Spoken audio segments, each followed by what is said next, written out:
Corporation.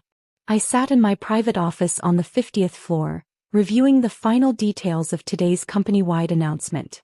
My parents, 15 floors below, were probably settling into their morning routine, completely unaware that their world was about to change. Ms. Mitchell, my assistant Jake appeared at the door. Your parents' department meeting starts in 30 minutes. Would you like me to alert security about the announcement protocol? Yes. I adjusted my blazer thinking about the last family dinner 3 months ago. The night that had sealed my decision to stop hiding. Emily, Dad had said, passing the potatoes, I heard you applied for the director position in innovation. I did, I'd replied, keeping my voice neutral. They didn't know I'd already acquired the entire company through a series of careful, anonymous purchases. Honey, Mom had touched my hand condescendingly, you're only 28. Nobody would take you seriously in management. Why not stay in your current role? It's safe. Safe. The word they'd used to dismiss every ambitious move I'd made since graduating college at 19. Now standing in my CEO office with its panoramic city view, I smiled at the irony. They thought I was a mid-level analyst too young for management. If only they knew I'd been secretly running the company for the past 6 months. The board members are ready, Jake announced. And Mr. Harrison would like to confirm the script for your introduction. David Harrison, the public face of the company during my anonymous leadership, had played his role perfectly. Everyone thought he was the CEO while I pulled the strings from behind the scenes. But today that charade would end. I checked my reflection in the window. At 28, I looked younger than most executives, but my demeanor had earned respect from everyone who knew my true position. Everyone except my parents, that is. Did you see the quarterly reports? Dad had bragged last week. Our department's numbers are impressive. I should be up for promotion soon. What he didn't know was that I'd already reviewed those reports. His department was underperforming and major changes were coming. Changes I would announce today. My phone buzzed, a text from Mom. Good luck in the meeting today, honey. Remember to sit quietly and take good notes. That's how you get noticed. I laughed softly. Oh, they'd notice me today, all right. The company-wide meeting was scheduled in the main conference center. All 500 employees would be present, including my parents' entire department. The official announcement would introduce the mysterious CEO who'd turned the company around in 6 months, doubling its market value through innovative leadership. Your new outfit has arrived, Jake wheeled in a garment bag. Inside was a designer suit that cost more than my parents' monthly salary combined. And the legal team confirmed. All employees signed the new contracts yesterday. Contracts I'd designed to reorganize the company's structure. Contracts that would put me directly in charge of my parents' department. How's the betting pool? I asked, knowing the employees had been speculating about their mystery boss. Current favorite is that you're a retired tech mogul working incognito. Jake grinned. Nobody's even close to guessing the truth. I gathered my materials for the meeting. In my briefcase was a folder containing my parents' performance reviews. Mediocre at best. They'd coasted on seniority for years, resisting every innovation I'd tried to implement from my lowly position. Your father submitted another complaint about the new digital systems, Jake mentioned. Said, and I quote, "These young tech-obsessed analysts don't understand how real business works." Did he now? I raised an eyebrow. Add that to my talking points for the department review. The clock struck 9. In 15 minutes I would walk into that conference center and show my parents exactly how real business works. Their daughter, the one they thought wasn't ready for management, was about to become their boss. And not just their boss, their boss's boss's boss. It's time, Jake announced, opening the door. I straightened my shoulders, picked up my briefcase and headed toward the elevator. Time to show my parents what their not-ready daughter had become. The main conference center was buzzing with anticipation. Through the backstage monitors I watched employees file in, clustering in their departmental groups. My parents sat in their usual spots, third row from the front, Mom straightening Dad's tie while they whispered about office politics. Did you hear about the new systems Emily tried to propose? Dad was saying to his colleague. These kids think they can revolutionize everything with their apps and algorithms. I smiled, thinking about the AI-driven platform I'd developed. The one that had increased company efficiency by 40% when implemented last month. The one Dad had fought against until upper management forced the change. Ladies and gentlemen, David Harrison's voice boomed through the speakers. Thank you for joining us today for this historic announcement. The room fell silent. Even from backstage I could feel the tension. For the past 6 months, David continued, Global Dynamics has undergone a remarkable transformation. Our market value has doubled. Our innovation index has tripled. And today you'll finally meet the architect of this success. I checked my tablet. The company's stock had already started climbing on rumors of the announcement. But first, David smiled, I'd like to address some departmental changes. My parents sat up straighter. They thought Dad was due for a promotion. The Traditional Methods Department, David read from his notes, will be undergoing complete restructuring.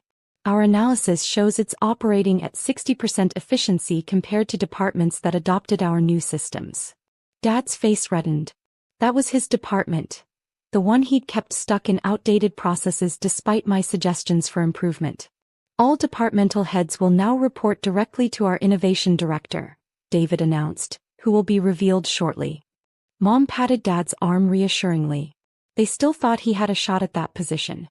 Additionally, David continued, we've identified several employees who've shown exceptional insight and leadership. One analyst in particular proposed changes that could have saved the company millions, had they been implemented when suggested. I saw my parents exchange glances. They knew he was talking about my proposals, the ones they dismissed as young and naive. But before we proceed, David's voice took on a more serious tone. I have a confession to make. I am not and have never been the real CEO of Global Dynamics. The room erupted in murmurs. Through the monitor, I watched my father lean forward, probably already calculating his chances at the position. For the past 6 months, David explained, I've been acting as the public face for our true leader. A brilliant strategist who chose to work anonymously to implement changes without bias or preconception. Mom's coffee cup paused halfway to her lips. This leader acquired the company through a series of strategic investments, turned our losses into record profits, and transformed our outdated systems into a model of modern efficiency. The side door opened and Jake gave me my cue. I straightened my designer suit and checked my CO pin one last time. And now, David's voice filled with pride, it's my honor to introduce you to your real CO, the youngest Fortune 500 leader in history. I stepped onto the stage, my heels clicking against the polished floor. The sound echoed through the suddenly silent room. Please welcome, David gestured toward me, your Chief Executive Officer, Emily Mitchell. Mom's coffee cup slipped from her fingers, dark liquid spreading across her desk as she stared at me in shock. Dad's mouth opened and closed without sound. Standing at the podium looking down at their stunned faces, I smiled. Good morning, Global Dynamics. We have a lot to discuss.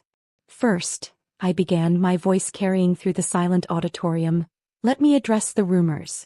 Yes, I'm 28. Yes, I'm the same Emily Mitchell who worked as an analyst in Traditional Methods. And yes, I'm the one who's been pushing for modernization, successfully I might add, for the past 6 months.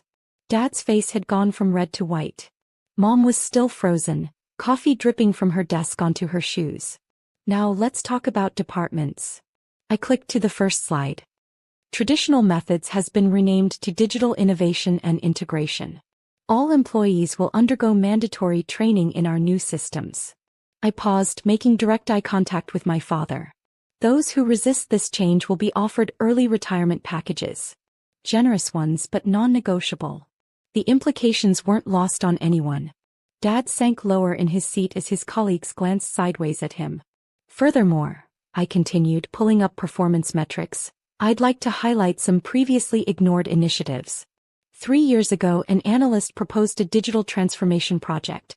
It was dismissed as, and I quote, young and naive thinking. I clicked to the next slide showing 2 graphs. The red line shows our current growth after implementing those exact changes. The blue line shows where we'd be if we'd listened 3 years ago. The difference? Roughly $300 million in lost opportunities.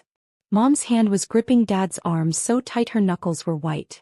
But today isn't about dwelling on past mistakes, I softened my tone. It's about moving forward. Which brings me to our new organizational structure. The screen displayed the new corporate hierarchy. Right at the top was my name and photo with David Harrison as CEO. And there, several levels down, were my parents' positions. Now under managers they'd once dismissed as too inexperienced. Some of you may be wondering how this happened. I addressed the elephant in the room. How did an entry-level analyst end up owning and running the company? I pulled up another slide. My track record. The patents I'd secretly filed, the investments I'd made, the companies I'd advised. The fortune I'd built while everyone thought I was just taking notes in meetings. While some were busy protecting their outdated methods, I said pointedly, others were building the future. Age doesn't determine capability. Results do. Finally, I clicked to the last slide. My first memo as public CEO. Effective immediately, all promotions will be based on performance metrics and innovation potential. Not age. Not tenure. Not connections. Dad looked like he might pass out. Mom had tears in her eyes, though I couldn't tell if they were from pride or embarrassment. One final note, I added, setting aside my presentation. To the senior manager who said, and I quote, "Emily's not ready for management," at last month's department meeting. I smiled directly at my father. I hope you're ready for your new manager. She's 25, brilliant with technology, and doesn't believe in that's how we've always done it. The room burst into applause, led by the younger employees who'd had their own ideas dismissed for years. My parents remained still, processing how completely their world had turned upside down. After the meeting, they waited by my office. Mom spoke first. "Why didn't you tell us? Would you have believed me?" I asked quietly. "Or would you have tried to talk me out of it, protect me from taking risks, keep me safe in my entry-level position?" Dad couldn't meet my eyes. We thought. You thought you knew better, I finished for him. Just like you thought you knew better about the digital transformation. About modernization. About everything. "We were wrong," Mom whispered. "Yes, you were." I sat behind my desk, the CEO's desk. "Now about your performance reviews." They both stiffened. "Don't worry," I smiled. "I'm not firing you. But you will take the digital training. You will adapt. And most importantly, you will learn to listen to new ideas, regardless of who presents them." They nodded numbly. "Oh, and Dad," I added as they turned to leave. "About that comment that nobody would take me seriously in management? The board just approved my strategy for global expansion.